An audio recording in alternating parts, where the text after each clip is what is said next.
business owners and tech people really need to start focusing in on the quantum encryption space. Every system worth protecting needs to get to that as soon as possible.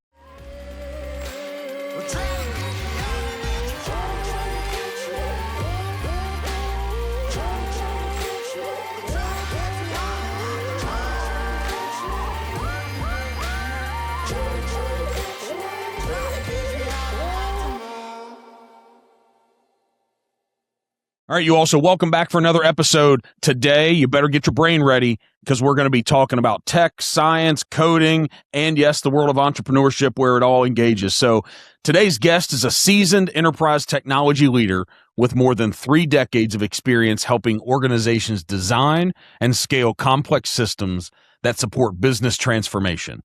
I'm pumped about that part of the conversation. As an enterprise architect and technological advisor, he's focused on aligning technical strategy and business outcomes. That's big. We're going to talk for hours, I think, Arthur, but building resilient and secure architectures and fostering innovation without sacrificing trust and integrity. This is big. And the reason why this is so important with AI and what's happening in tech, there is so much that needs to come into this, what's right for society. So I'm pumped to dig deep into that. And then also Arthur's work spans digital transformation, enterprise architecture strategy, and leadership in technology at scale. I don't know if I said too much or what that means, but damn it, welcome Arthur Miller, because I might have confused myself from that whole intro. Definitely appreciate it. Yeah, man. So what's happening in your world going from being an employee, being an engineer, the world of CEO, but what's happening in tech in 2026 that has caused this evolution of you? Yeah, there's quite a bit actually. Some of this stems from just the necessity. So I'm predominantly in the fintech space, although I do work in other spaces like med tech and e-commerce. But some of the things that I've noticed is one, core integrations in the banking systems is very difficult and kind of pigeonholes financial organizations, especially the traditional ones, larger to mid institutions that aren't quite as nimble anymore, and very difficult to navigate innovation. One of the things that's stemming out right now is the need to be post-quantum encryption compliant. So that's something that I'm bringing to the table with my newest company right now called Ficus. We're going to build that bridge for financial institutions to allow them to be post-quantum encryption compliant, which is a NIST mandate by 2030. So they don't have long, and it's a massive lift. So that's for us something that we're doing right there. Yeah. So from the very average brain, because that's not you. You got things happen. So for the average brain and my average brain listeners that are trying to do bigger things, what does post-quantum encryption mean? What's that mean to us? Yeah, so basically there's about to be a new wave, massive wave of technology innovation that comes out. I would say so much so that it may even dwarf AI. And that's basically quantum computers in a massive spike in computational power achievement. With that, you have to look at attack vectors. So we have data in transit, data at rest, and that data is encrypted for very important reasons. And you're talking about all of your PII or personal data, whether that's financial institutions, passwords, your personal data that's stored in really any system. I'm just, for me in particular, focused on the financial industry.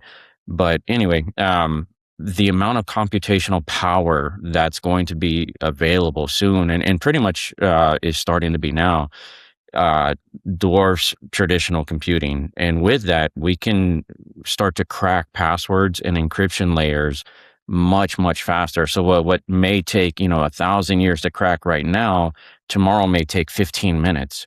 So we have to hurry up and address those things before breaches start happening. So it's a very serious matter. Not a lot of people are well aware of it, but I think within the deep tech industry, everybody has that in the back of their mind right now. Does it feel like you're at business and tech war on the front lines of Absolutely. Yes. Absolutely. It's a constant. Like you're always trying to deliver something that much more secure, that much better, that much more efficient than. Of course, there's regular business competition, but steel sharpens steel. That's a positive, and that's a win in my opinion. So competition is great. Where it comes to not be as great is when it's malicious actors or bad guys, on the other side of the wire, trying to breach or trying to, commit cyber crimes and things like that. And that's where we have to exercise caution and do our utmost to be able to defend against that. As you build this, what's your biggest worry? If you're, how so often we do these SWOT analysis, and as you're building your company, what keeps you up on what you're building? Not just what's happening in the world, but what keeps you up about your new business and what you're doing and the impact you're making? What makes you the most nervous and the most fearful? Getting the market fast enough. We want to beat the malicious actors. So I do pride myself on kind of being a ethical capitalist, but at the end of the day, it's more about getting the product out the door and getting things secure and offering the best solution to fit the problem, and that's all that I really focus on, as opposed to the dollar.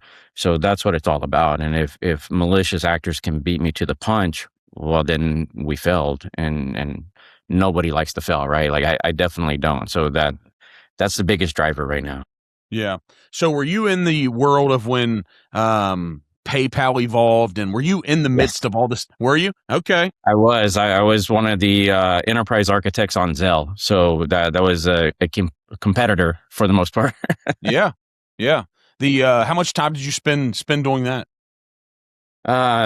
Several years actually. I think about 5 to 6 years. Yeah. What are you always thinking about what's next, or when you're inside the infrastructure of building something, is it making that the best? Because now you're in a CEO role, right? It's not just about the task orientation. Yeah, It's about, it's hey, go ahead. yeah. Sorry. So it is, but it's jumping in and as I like to tell engineers and even salespeople when I talk to them and interact with them, the devil's in the details, right? So once you dive in and you start looking at how things are operating and functioning, that starts to open up doors, and you start to see other problems. Oh, well, this is a problem there is also there that's very apparent, and we can solve for that along the way too. And of course, you can't solve for the world's problems overnight, right? So it's picking and choosing what is the best problem to solve, or what's along that path that you're already solving. And those things start to jump out at you. So along the way, like building these integrations, we start to notice, oh, well, we can also do this. We can also consume the data along with the API integration. We can offer this back to the financial institutions in the form of like AI insights to bridge the gap between the financial institution and the end user or their customers, to match better what they need and what the financial institution's offering. So that's another element. So pulling in processing data, learning what the financial institution has to offer, and aligning the customers and the bank with their offerings. Financial institutions actually offer quite a bit of product lines, most of which people are completely unaware of, and don't really know how to navigate their particular institution to find their needs and how they could be met. And likewise, the financial institutions find it very hard to gain insights as to their customers. At the end of the day, they don't really want to be a malicious actor, right? They want to offer the most value, and then the person in the financial institution wants to get or maximize their value from their institution. So ensuring that they have alignment, AI can help a lot with that these days, as long as it's done responsibly, obviously. So closed loop models, highly secure infrastructure, and making sure there's no data leakage or anything like that. So we can do that and best align the consumer with their financial institution, along with providing the post quantum encryption integrations. Do you find yourself with the clients that you work with, do they seek you out to solve their problems, or are you more identifying the problems before they see them, building infrastructure, and then going and selling it to them? A little bit of both. Uh, there's been people that came to me and said, "Hey, it'd be nice if you solve this problem that we have." And then I'll look at it and say, "Oh, you know what? That is a problem, and it's easily solvable. Yeah, we could do that." And then there are times where I notice a problem and then dive in, solve for it, ask, touch base with people in the industry to say, "Hey, would you be interested in this, or does this meet a need?" But I think the biggest thing is to focus on the problem. Is so often people want to build something cool that they want to build, and then they look for people who want to consume it. Well, it might not meet a need, or it may meet a need, and then that's great.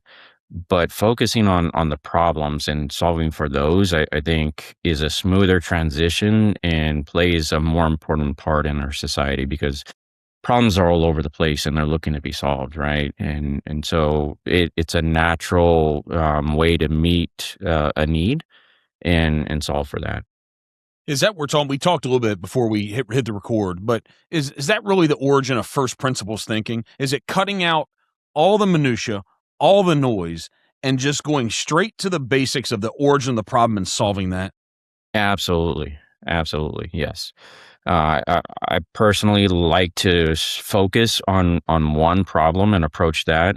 With Ficus, we're approaching a few. We basically have four pillars, but that's because they naturally fit together. So we're building towards integrations into cores, but with that, we notice, well, we can consume the data, we can provide these other needs that have not been met. But it's a natural way that things come together. So it's not like we're jumping across different boundaries or trying to solve or get too dispersed, solving too many different problems, because that's where failure could come in. Like you could get so dispersed and make a dent in a few areas, but not really make any true progress. So focusing on a problem and solving for that specific problem, and like you said, getting rid of all the noise and everything else and just drilling into that one thing and solving for it, that's absolutely valuable.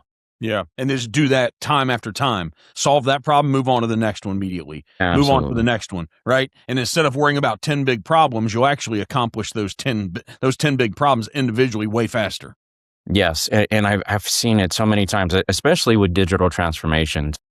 Most companies will find themselves, because when you're a startup, you have to move fast, right? Like you have to find product market fit. You have to start to build revenue. You have employees that you have to ensure you meet payroll and things like that.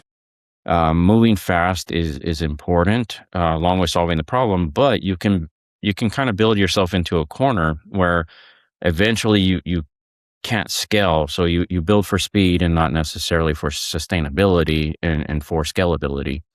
So most companies find themselves in that position and then find the need to, okay, now we have to start acting more enterprise-ish and build towards that and really scale things out and take a look at all of our infrastructure or applications, and do things the quote unquote right way. But really, it's just the right way at the time, because there was nothing wrong with solving the problem the previous way. It met the need, right? So it's just the right thing at the right time. So going towards that, a lot of businesses then start to notice, okay, this is not as easy as it seems, because now there's 200 problems and you can't solve for 200. You got to pick a few, and those few have to be wins. After you iterate or iteratively approach those problems, you can start to build up traction. People start to get on board with what's going on, and you can have successes over time. But trying to do like a lift and shift immediately to something completely new, I've seen it fail so many times. What do you make of the average human now? Our conversation around AI, because let me provide some context to the question. I see computer programming and coding since I was a kid. I'm glad that I saw both aspects of this. The internet age just started happening when I was in high school, right? I think we're at similar age. And so how it seems like to me, those that are in the field that you're in you've always been working with AI because that's what computers are to me. Somebody programs something and it's doing some functionality for the user. Yes. It just seems like now it's just scaling at such a high level that we're able to interact with it in a way that we have access to information and leveling our brain up and increasing efficiency that we ever had before. But those of you that have been working in the field, it seems every time you've programmed something, you've created AI. Yeah. Yeah, that's an interesting way to look at it. I I leverage AI for sure. Most of the people who I work with do.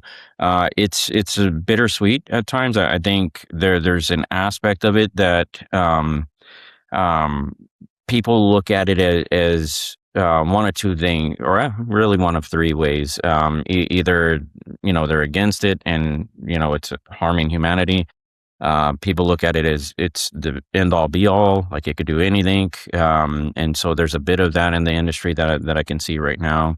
And then there's the actual aspect, and the way that it should be looked at is it's a tool to be leveraged to help people become more efficient, uh, and it's good at that.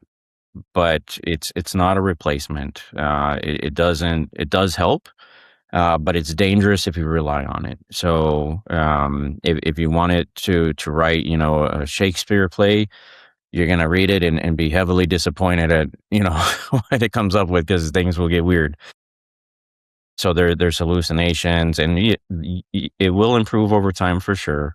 But there always has to be that eyes on, especially when it comes to code, just because of the nature of the industry and so many malicious actors out there looking for any way to take advantage of vulnerability.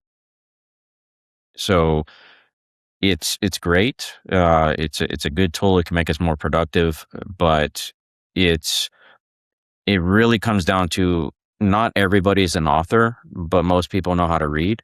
So I think in the future, code will be the same way. Not everybody has to write code, but I think most people will end up being able to read and understand code and leverage AI as that companion. Yes, it can do things for you, but you have to be able to read it, and you have to be able to digest it in a way that's meaningful and that you can interpret and correct it when it's wrong. Do you think there'll be some danger that the people who aren't the author, that don't know how to construct the grammar inside the book to put a good book together, is there danger in this user now? Because I could now go to Chat or Gemini or a bunch of them, and it can create JavaScript for me. You know this. I can build websites now within minutes, and then be Yes. fully functional for there to be systems. It's incredible what's happening. But is there danger in the details that I don't know that could cause vulnerability? Yes, absolutely. There are, and it always goes back to the use case, right? What are you looking to do? Are you looking to put something out there to promote yourself, or throw up a resume? Well, that's fine. Leverage it, get it generated, and get it out the door.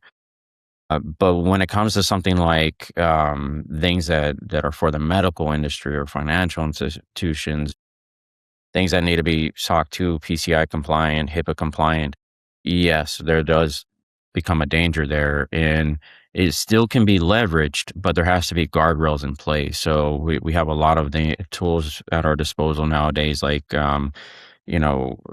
vulnerability scanning tools, SAST, DAST, code analysis, code smell analysis. So those can help, but we also have pure code review processes where another human being gets eyes on. And so while somebody, can create something and throw it up there on the web, and that's great, yes. But should it be trusted by medical institutions to bring indoors and run their hospitals? Probably not. Like there still has to be those guardrails in place, and for the most part, there are. Yeah. What do we make of, and correct me if I'm wrong, I'm sure that being, out on the West Coast and the Southwest that you're close enough to Silicon Valley and what's happening there. You have your toes and fingers in what's going on over there, I bet. Yes. What do we make of, I believe it was Meta or something, that paid an astronomical salary and bonus to a programmer in 2025. Am I correct? That's like $100 million or something to one individual. Well, yeah, it comes back to really how much value are you providing? And these days that can be measurable, not in every aspect of things, right? But in some ways, like if you produce a program or an application or a service that makes X amount, you can likely demand Y. So it's just a subset of the amount of value produced, right? So if I produce something that's worth 100 million, why not ask for 10? Right. Right? So Yep. it just kind of goes hand in hand, and it aligns with the amount of value that you're providing. And the scarcity of maybe the knowledge and ability, right? Yeah, absolutely. If you can offer a service and that service is worth, a certain amount, well, you're probably going to make that amount because it's a need somewhere for somebody, and that in that particular case, it was a need for Meta. Yep.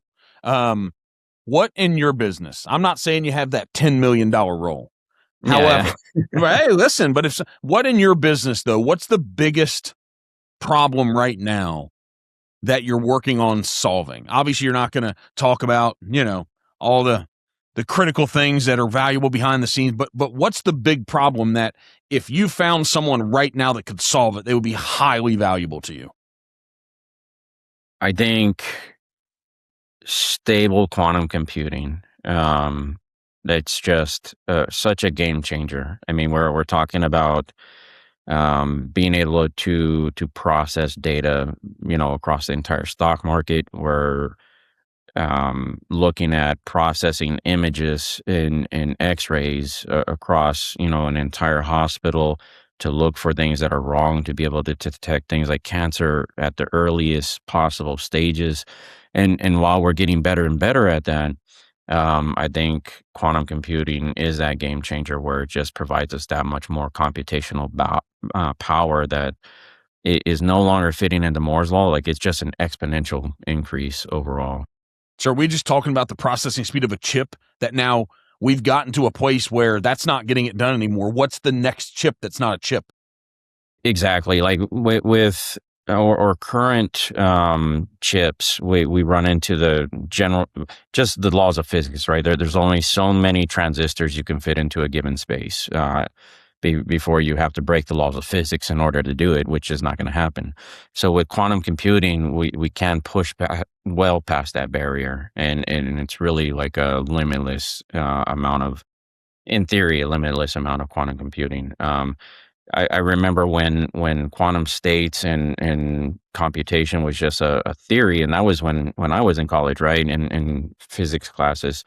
Now it's a reality, and so much so, and we're so accurate with it that we can compute utilizing it. The other thing is with networks. With entanglement, you're looking at instantaneous communication.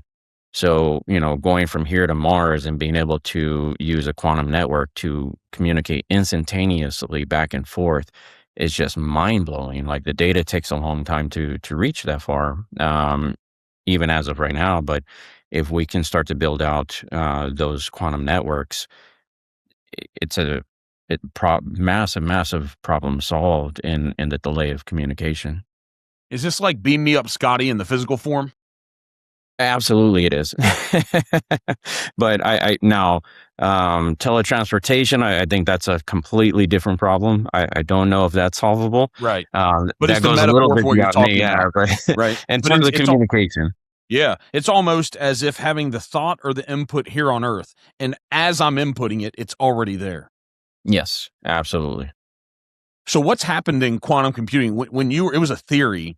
How is it reality now? What's going on if we're trying to work against physics for, you can only fit so much within a chip. What's happening to make this real world and reality now? How is quantum computing happening? Yeah, so pushing the boundaries, quantum computers, the idea has been around for a very long time. There's been several breakthroughs just over the last like 3 years.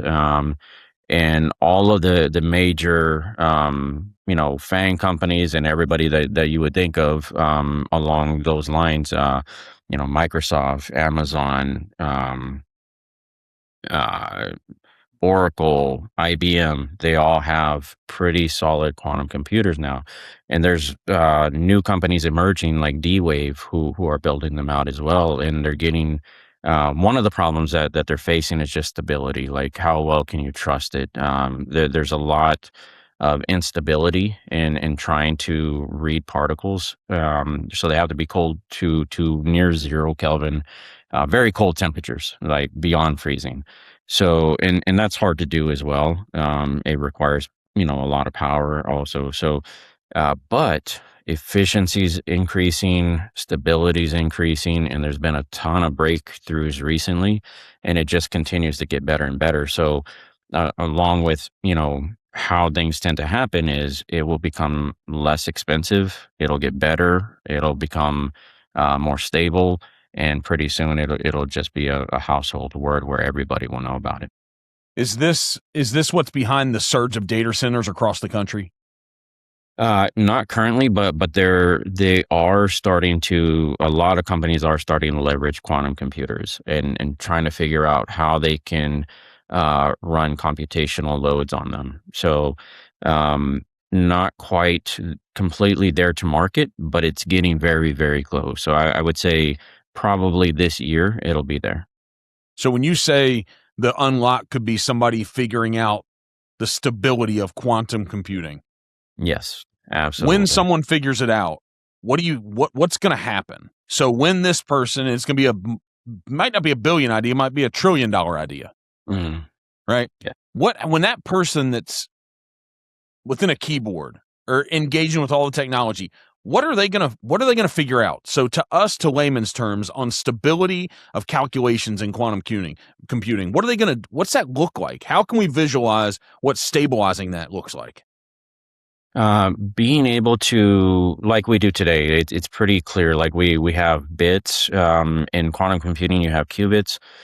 Right now, we can very clearly and easily read bits. And things are flipped one way or another way on a disk, or you have on and off states in transistors. So we can read that very accurately, and it gives us the computational power we have today. So the more accurately we can read that in the world of quantum computing, the better off we're gonna be. Now, some things are gonna happen when that takes place, and that's going to be we really need to start worrying about encryption levels because if things like encryption levels today, like 256-bit encryption, like with RSA and things like that, will be a thing of the past. Like it will get cracked.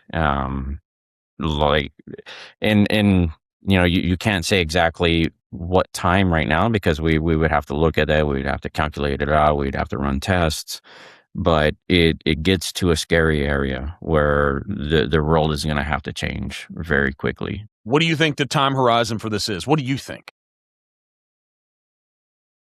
I would give it 2 to 3 years. I would Jesus, like Arthur, to that's see it happen scary. this year, actually, but I would say Jesus, 2 to 3 years realistically. that happens like that. Yes, absolutely. So, Businesses have to start thinking about it now. so is the need for the encryption because quantum computing is coming, or is quantum computing needed for you to encrypt at a high level? Both, they go hand in hand. It's going to be needed. There's already post quantum encryption algorithms and certs available to be used. NIST kind of sets that standard in IST, uh, and they also said by 2030, most financial institutions, companies, hospitals will have to be post quantum compliant. So we don't have long at all. Seems scary. Yeah, I mean it's 4 years away for 2030, right? Like time flies. Man. So what caused you to become a CEO? Why in the heck do you want to do this, Arthur? Yeah, it's I I I never aspired to be, but there's problems out there that need to be solved. And at the end of the day, somebody has to solve them, and that's really what drove me to it. I like technology. I like building things. I like putting the things that I built out into the world. It's a great feeling. It's a great feeling of accomplishment. But um, seeing so many problems out there that just aren't solved, I had to put myself in the position to be able to solve them. And when you do that, it's just that natural fit to create a company around that, to get help from others who are brilliant minds as well, that you can collaborate with and work with, and that goes across the board. And then people have to know that you solved it. So then in comes marketing and salespeople, and you have to work with them and strategize. So it just kind of that natural evolution, but it all stems from solving problems. That seems very altruistic. The are you bootstrapping this yourself, or what was your approach? Did you have to go out and outside and raise revenue and raise income? Yeah, the plan initially was to bootstrap, and that's kind of where we're at right now. But what we're seeing is things are taking off way faster than anticipated. So we're going to be looking to raise money. We just have to move faster, and the only way we can do that is with manpower. So putting in the hours. So we're going to be looking to onboard people and raise some money so that we can just meet the need fast enough, because there's a lot of institutions out there. I'm not just focused on one geographic area. It's a worldwide problem, so that's my approach to it. And in order to address a worldwide problem, you just need people. Yeah. Has this been uncomfortable? The evaluation of raising funds? It's similar to programming. Actually, there's a logical formula that you can go by and break things down, and so that's my approach. And I'm lucky enough to have met a lot of good people that I have around me that have been through this process. So leveraging their expertise, being humble enough to know how to accept the advice is very important, because nobody knows everything, right? There's always something to learn from every single person you interact with. So knowing, and picking and choosing who to listen to, and just taking advice, knowing when and how to ask for the help is all important. And I think the people who do that become better and better. There are people who are successful who don't do that, but I would say it's pretty rare. Most people just need to know how to ask for the help and advice. How will you select the investors? What's important to you in that?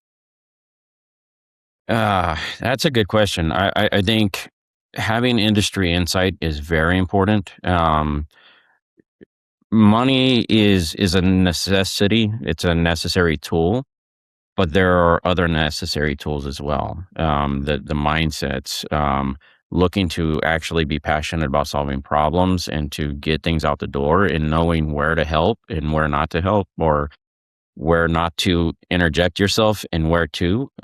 Those are all important aspects. Like I don't need an investor that comes in that thinks they know how to write code, but having an investor that knows financial institutions and how to get things to them, that's vital. That's important. So awareness and things like that. So they play a very important strategic role, and it's not just a dollar amount. Yeah. Is there an example out in the world? So many of us, we look at these huge, outlandish, successful ventures, like an Apple of, Steve Jobs and Wozniak. I mean, those guys couldn't have been any different, right? But Yeah. they brought totally dissimilar skill sets together, and it just worked. Exactly. And you need that. So you need somebody who's very business savvy. You need somebody who's very sales and marketing savvy. You need somebody who's highly technical that can hit the ground running. So all of those aspects all come together to play in equal part. And you can't have one without the other. Like it doesn't matter how good of a product you build if nobody knows about it, right? So, and likewise, if everybody knows about it, but you can't bring it to fruition, again, it's no good. It's just vaporware, right? So all of those things coming together, it's a great, I think, human achievement and accomplishment, to be able to bring a team together, work together, and accomplish something. It's exciting and it's awesome. So when we get off of here today, so before we came on and then afterward, what are the biggest challenges in the CEO role outside of the, solving quantum, stabilizing quantum computing? But what's your biggest pain point as a CEO right now? It's people will doubt me on this, but believe it or not, it's going to sound like the simplest problem. But the biggest challenge for me is I'm a massive introvert. And so getting out there, talking to people, trying to sell them on the idea, saying, hey, look, this is a problem. This needs to be solved for. How are you approaching it? Can I help solve for this? That's actually a big hurdle for me. I like being hands on keyboard. I can talk to people, but as being an introvert, it doesn't come natural. So it's one of those things that I have to force myself to do. Mm, very uncomfortable. Yes, Yeah. absolutely. But I sitting here talking, I mean, I knew right when we got on, I'm like, this guy has a brilliant technical mind. That's not just to, give you accolades and all that, but there's no doubt you have that and you have that sense about you. Also, I'm like, he has developed social skills that he didn't used to possess. You're Absolutely. you're actively working on them. Yes, yes. It did not come natural, that's for sure. So, yeah, it's a work in progress. Yeah. Is it do you feel better about it cuz you're smiling through it, you can laugh about it now, but I bet there was a time in your life that it was significantly uncomfortable. Oh, yeah, absolutely, and it wasn't that long ago. So, Yeah. You it's probably still don't yeah. love it, but I think you're realizing that there's nothing to be scared of. No, no, it's just one of those things that it doesn't come natural. It does help a lot, actually. So being able to build those relations and connect with people, it's important and it's great. I've over just this last year, I met a bunch of people, much like yourself, that I'm able to now communicate with and enjoy doing so. Yeah. So yeah, it did not come natural, but it's definitely appreciated. Yeah, 100%. What do you think what do you think the time horizon of this company will be? You don't have necessarily you have a lot of experience in this field, but the new CEO role.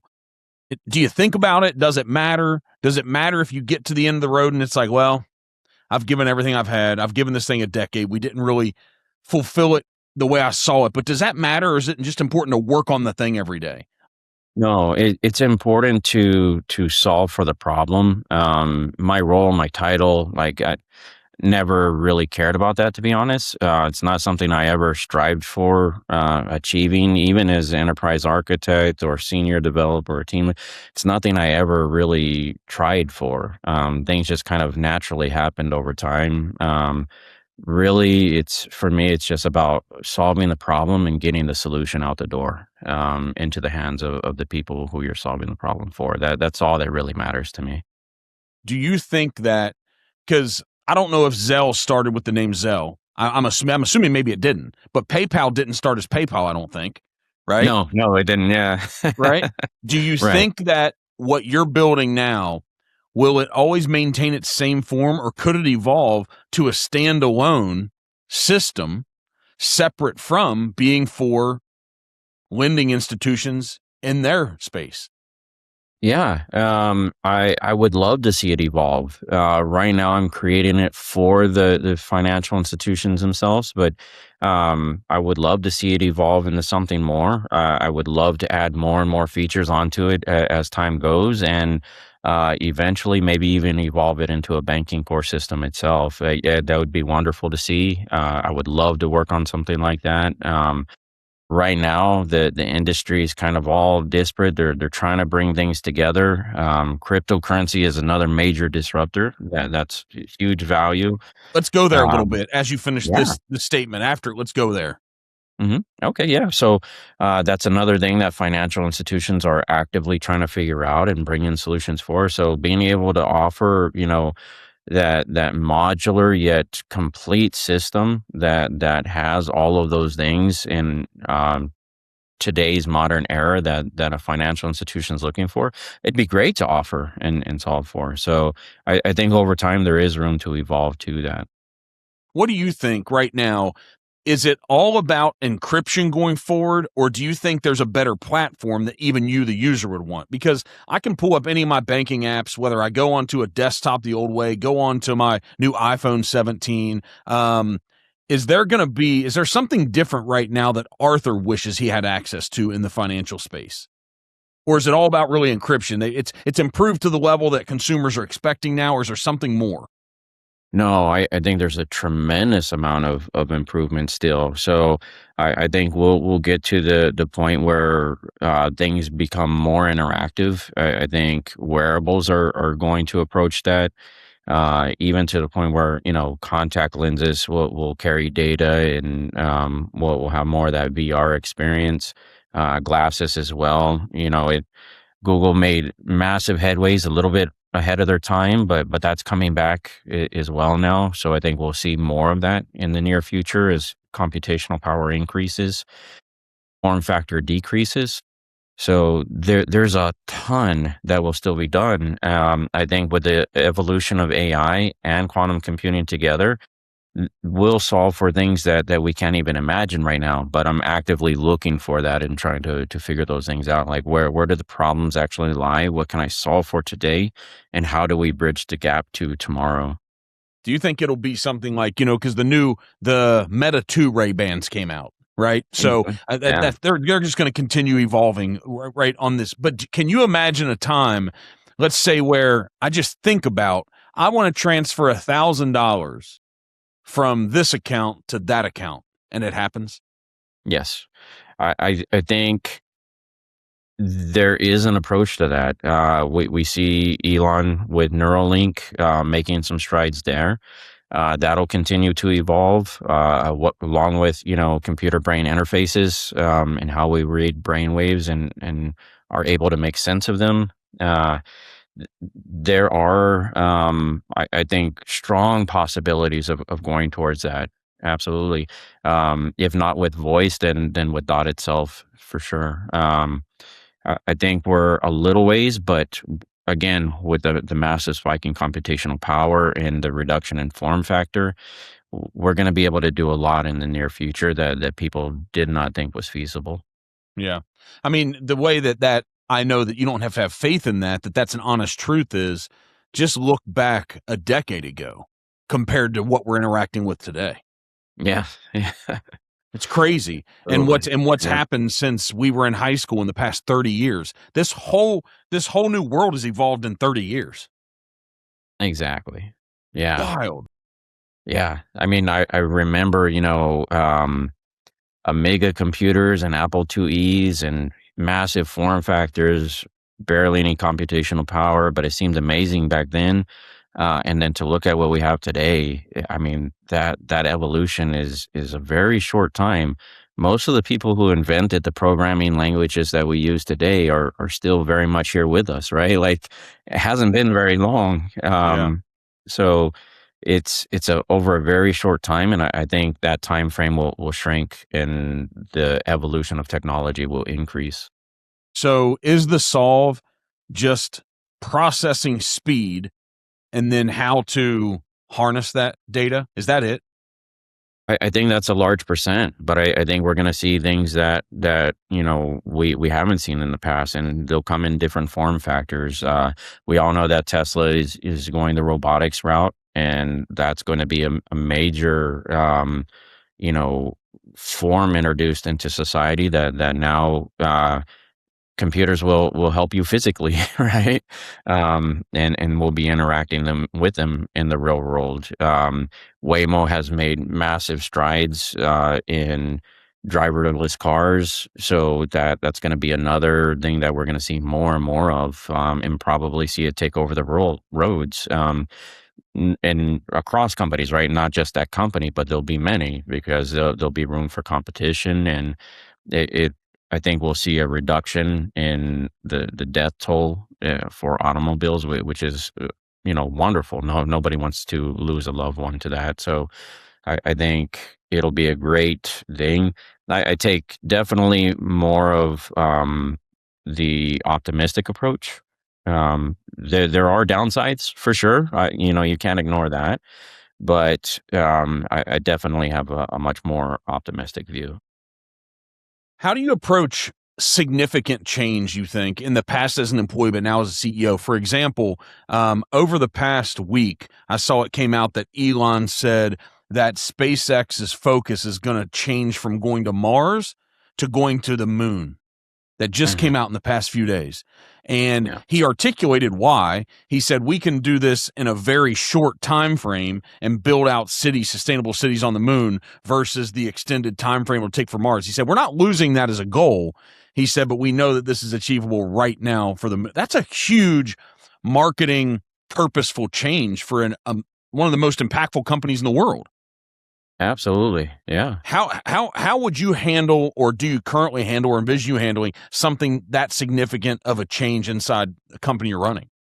Yeah, absolutely. Obviously not to that magnitude. Elon's got a lot of weight on his shoulders there. But to us, but um, whatever your weight yeah, is, it's equal to what his weight is. Maybe not impacts on society, but it's equal for yeah, us. yeah.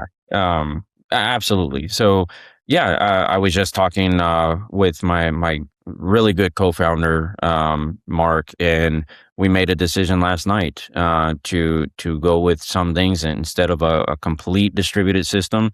We peeled some things in. We looked at the timeline and said, "Hey, we could deliver this much faster if we peel some of this back in and deliver things as more of a modulith." So basically, pulling some of the microservices into a single application that's modular and still logically separated, but delivered on the same container and same code base. So it's one of the ways that we could speed things up and just deliver the solution a little bit faster.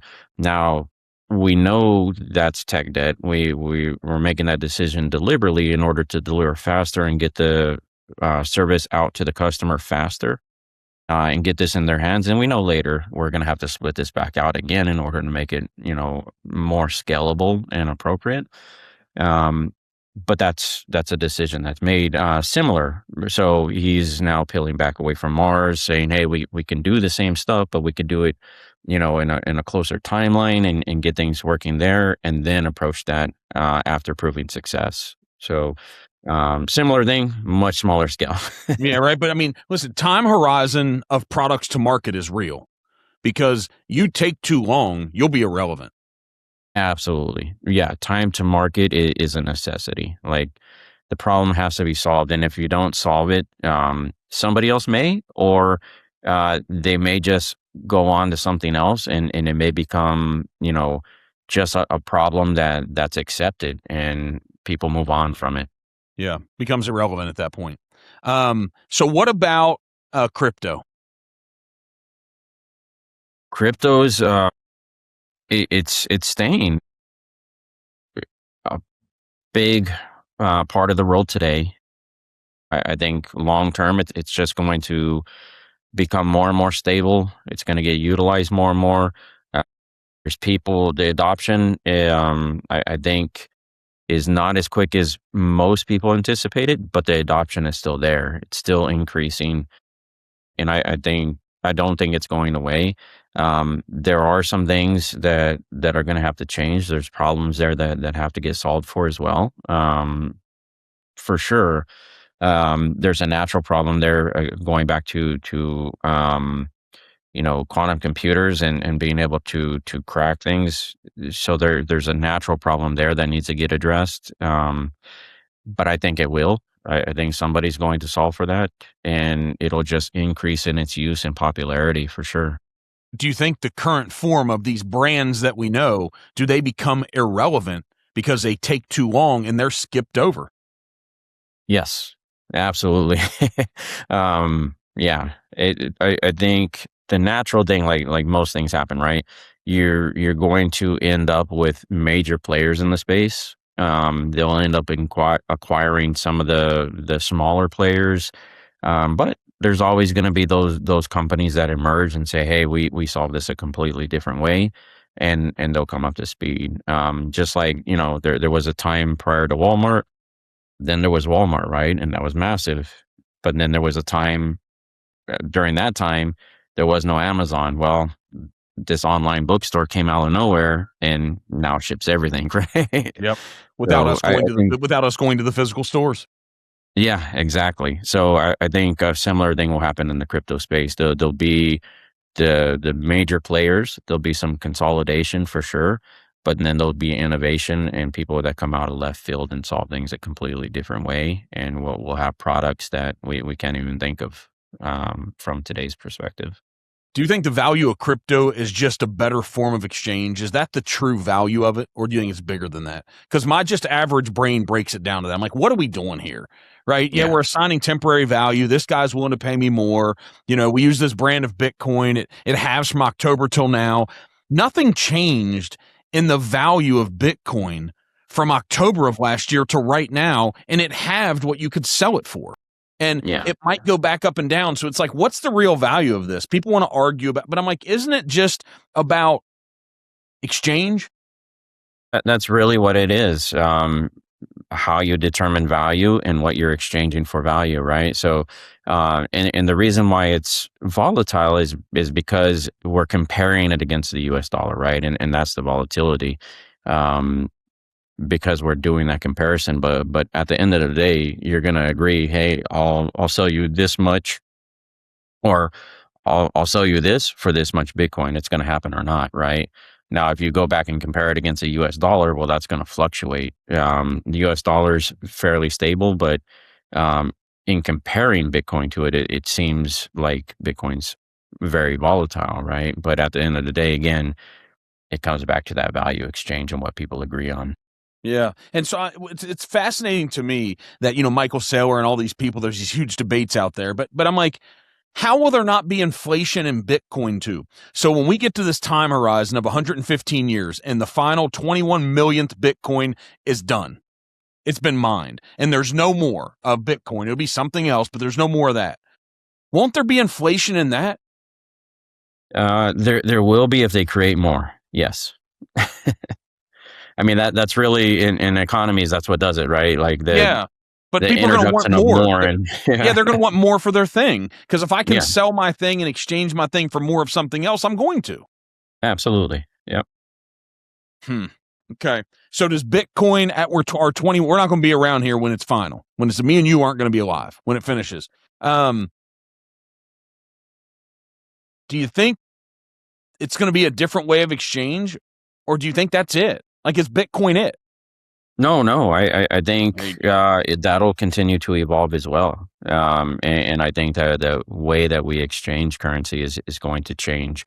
It's obviously going to be all digital in one form factor or another. I can't even remember the last time that I had a physical dollar. So I've got that some. Hey, I'm still holding on to them, Arthur. yeah, Damn it.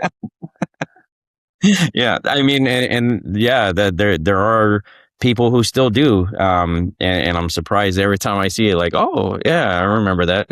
Come to the Midwest. There's a few of us. Awesome, Mark awesome. It's Mark good to Twain see. said, yeah, Mark Twain said we're 10 years behind everybody else. Oh, okay. That's what he said. Yeah. Are you I'm overtly optimistic as a human. I I believe in scarcity doesn't affect me. I think there's more things than people perceive there is. There's more abundance, and I'm positive. However, does it concern you at all that we don't have control of any of these things as an individual? Maybe you'll make an argument that you have control of your currency in the exchange, but I can actually hold in the past, and I can hold the value today. Yes, inflation erodes the value, but I can hold it. And the only way someone was going to steal it from me is to come rob me and steal it from me, like physically. We're going to be relying as a society that doesn't understand coding and technology. We're going to be relying on systems that I'm not the knowledge and the understanding and holding behind it. I might have access to a system, but there's people that are going to have access to shut that system out and eliminate me from it. Yes. Yeah. It's like I said, there are concerns for sure. Not everything is sunny days And that has happened. The first distributed denial of service attack in Talon, right? People were shut out from banks, no electricity, no way to communicate outward. That's a scary time. And yeah, we do the more digitally connected we become, the more we are susceptible to that for sure. It makes the infrastructure that supports those things highly important and requiring protection. So yes, it does become somewhat of a scary aspect. I think we have to weigh the pros and cons, right? Um, I like my money, physical money could get damaged. It can get robbed from me. People can be incentivized to do so under certain conditions, right? Well, if it's in my bank, well, you have to be a highly skilled person in order to get that. Mhm. So you're less likely to harm me physically to get at that. You may attack the computer systems and things like that. So at least the human being is in an arm's way. And then there's defenses but at the end of the day, people do have to have their money. They do have to be able to eat, right, and support their families. So we do have to protect those systems and take it serious because livelihood still depends on them. Yeah. Hence where you're at with your business and deciding to be a Yes, CEO. Um, absolutely. so what haven't we shared about your company? What else in your mind, as your marketing brain starts to turn off because you're so brilliant from this tech space, what is it on your brain that you need to tell the world about this? I think everybody needs to start looking, especially business owners and tech people, really need to start focusing in on the quantum encryption space, the quantum computing space in general, but more specifically as of right now, over the next couple of years, the quantum encryption space. Every system worth protecting needs to get to that as soon as possible. And this matters to the average human being out here because Because it's your data, it's your livelihood, it's your money. We rely on these systems. It's our hospitals, it's our infrastructure, it's our electricity. Um, our whole world evolves around technology these days. And if they're compromised, bad things happen. So we have to take it serious. so the big gotcha question at the end. Where's Arthur Miller's bunker if the entire technological system goes to trash? You got Zuckerberg building his in Hawaii. You got all these guys buying them in New Zealand, right? Where's Arthur Miller's bunker? There's a lot of places I like in the world. I'm an American through and through, so I would like to stay here for sure. I think if I could build it under my house that I have right now, I'd be good. To be honest, I've never shied away from things, so I'm probably not going to start. Just going in with what we have going on. So, what we started out in the beginning, I got you before we started the recording, and I said, "Man, is this 2005?"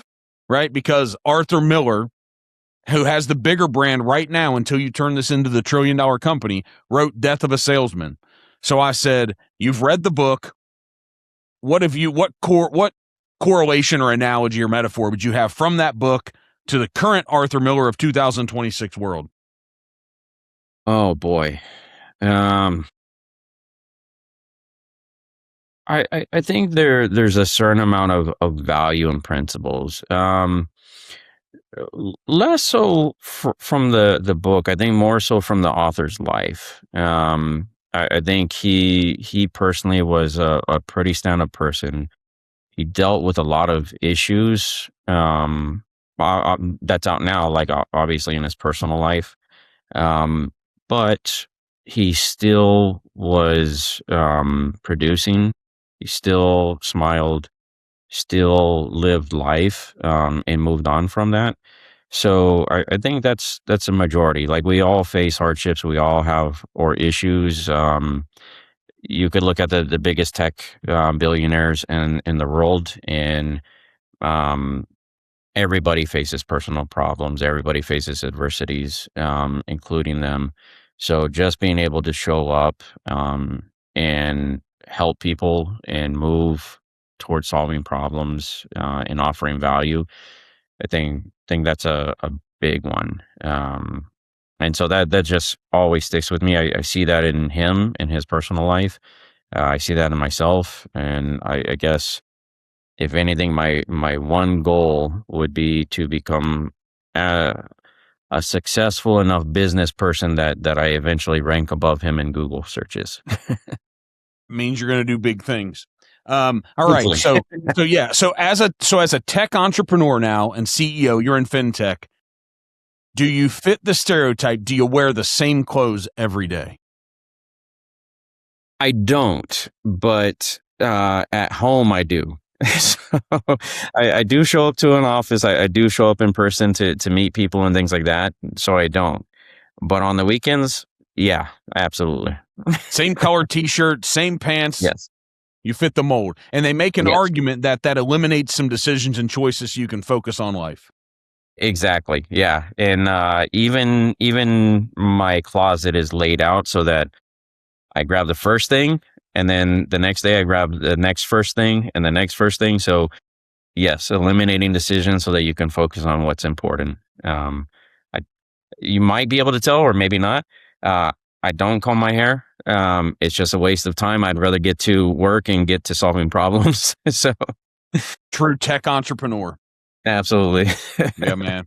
Hey, thank you. Thanks for the time today. I think any time that we can be enlightened, give you a platform to talk about your company and what you're building, but also to enlighten the average day folks, on what is this? What is it? Because you have a C2C brand. I mean, you have a B2B brand. You're not consumers aren't really engaging with your company, but we hear these things behind the scenes. And if we can give some understanding to this new world of encryption and security and our money being handled, I think it just gives us a little bit more perspective on what's going on and maybe a little bit more comfort and a little less anxiety to hear like, hey, there's people out here, good quality people that are working really hard to solve these problems for us to make sure that we still get to live these great lives. Thank you, man. We appreciate the time. Arthur Miller, Scottsdale, Arizona, FinTech brilliant genius. Thank you, man. Thank you for the Definitely time. appreciate it. All right, man. Thank you so much. It's great to be here. I appreciate you having me on. Wonderful meeting you and talking, and hopefully can be back on sometime. 100%, man. Thank you very much. When things are popping off, maybe you're the guy we're like, hey, there's some crazy stuff happening out in encryption and fintech world. We're getting Arthur on. Reach out to him.